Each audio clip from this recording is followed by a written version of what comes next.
هل حاسس إنك مش واثق من نفسك؟ إنك مش قادر تتكلم قدام الناس أو تاخد قراراتك بدون خوف؟ خلال الفيديو ده هنتعلم خطوات عملية تبني بيها ثقة حقيقية في نفسك في 7 أيام فقط، خطوة بخطوة.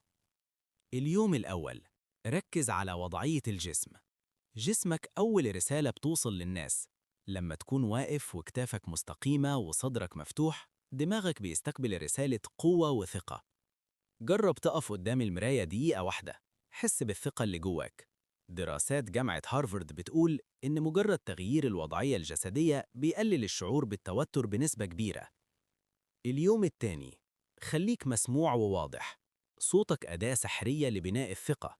تمرن على التنفس العميق، شهيق من الأنف وزفير من الفم قبل أي حديث.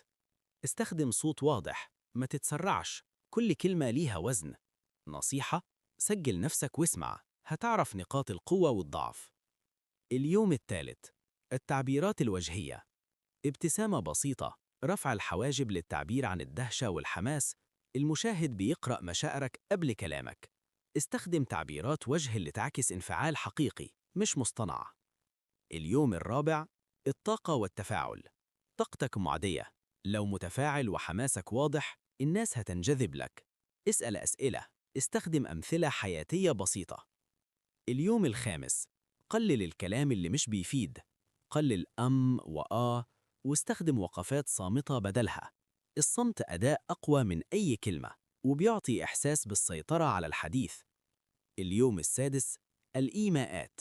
استخدم يدك لتوضيح النقاط المهمة. حركة طبيعية ومقصود لكل حركة. تجنب الحركات العشوائية اللي بتشتت الانتباه. اليوم السابع، السرد العفوي والارتجال. حضر نقاطك الأساسية بس وسيب مساحة للارتجال. لما تظهر طبيعي، الناس هتحس بثقتك بالنفس أكتر. بعد 7 أيام من التدريب اليومي على الخطوات دي، هتحس بتغيير حقيقي.